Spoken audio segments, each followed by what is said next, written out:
What time is it? It's pickled corn time, ladies and germs.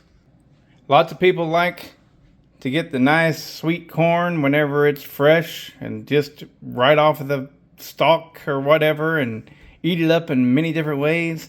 I like to take it, put it in a bucket, cover it with water that is 3/4 of a cup salt for every gallon of water used. Right? We got about 3 gallons in this thing, minus the corn, it takes up space. And so we got 2 1/4 cups of salt, roughly. No need to be really crazy with it, right? And you got to make sure that the corn stays beneath the surface, because on the surface, what you're going to get a bunch of bacteria and stuff, and it's going to create this film. As gross as it sounds, we call that film the mother. All right? It's a film, and it's probably called the mother because of the placenta and things. It's a film that protects everything that's underneath it, but the film itself is disgusting and nasty and mold and crap and stuff. But we take a nice clean rock, put it on top of whatever we use. Sometimes we use a plate. Our plates here happen to be just a little bit too large to fit nicely in this bucket, so I used that plastic piece that you saw. I don't care what you use, as long as it's not something that's like going to rust, or like aluminum would, you would soak in aluminum into the salt water and stuff like that. So you want something like plastic or glass, right? Also with the plastic, you don't want to use like an orange Home Depot bucket or anything. You want one of these clear plastic ones. Yeah, you got writing on the outside, but that's perfectly fine. It's clear plastic. It doesn't have the dye in it. But you put that over top of it. You want to cover it up. That's just to keep, bugs off of it and stuff. This will be my first time ever just using one of these lids like this. Normally, I just wrap a towel around it. See how I backed off? I didn't close it all the way. Backed off a little bit. You want it to be able to breathe, because this stuff in here is going to ferment and it'll swell and stuff, and you want it to be able to breathe.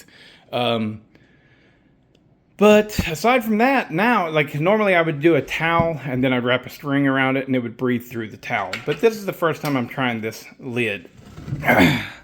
So now we're going to take this and we're going to put it someplace out of the way. Preferably somewhat dark. Doesn't have to be like, just don't sit it in the sunlight. You want it to be kind of in a dark corner. And so it's going to go right over here.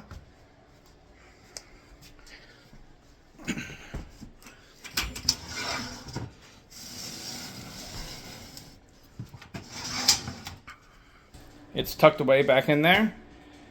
And we'll give it 6 weeks, and then we'll come back and see what we got. And I probably am not going to be able to wait a full 6 weeks, because I like the stuff. I had it described to me one time as, it's so disgusting, you just... Oh, Alexa is talking to me. Shut up, Alexa.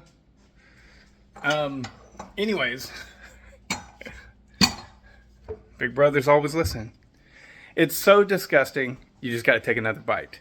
Anyways, it's got a really pungent taste to it, really pungent flavor. It's fermented corn. But it's not like going to rot because of all the salt. So this was a technique that was used way back in the day in order to keep your vegetables from going bad and lasting for you. It's not necessarily done for taste.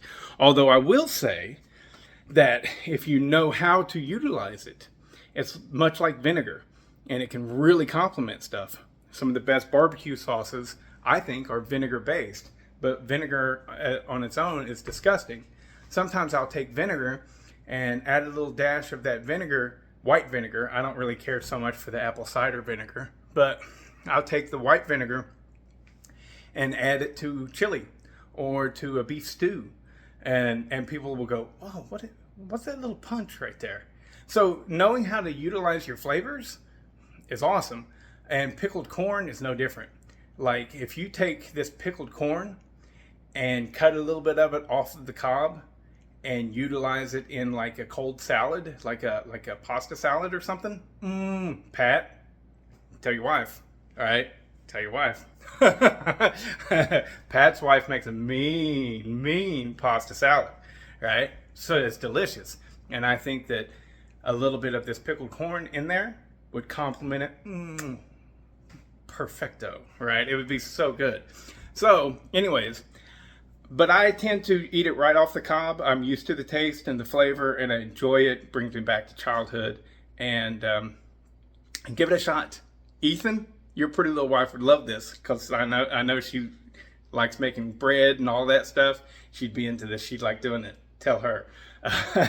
Anyways, there you go. That's pickled corn for you, and we will come back to it in 6 weeks. And I forgot to mention that it should be very good for my gut health.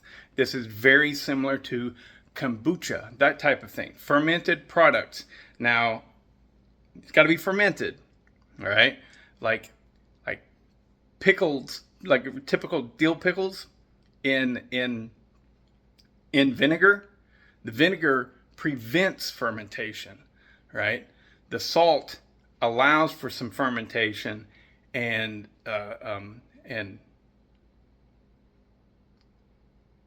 but the salt will keep it from actually breaking down and rotting fully, at least. So anyways, there you go. Should be good for gut health.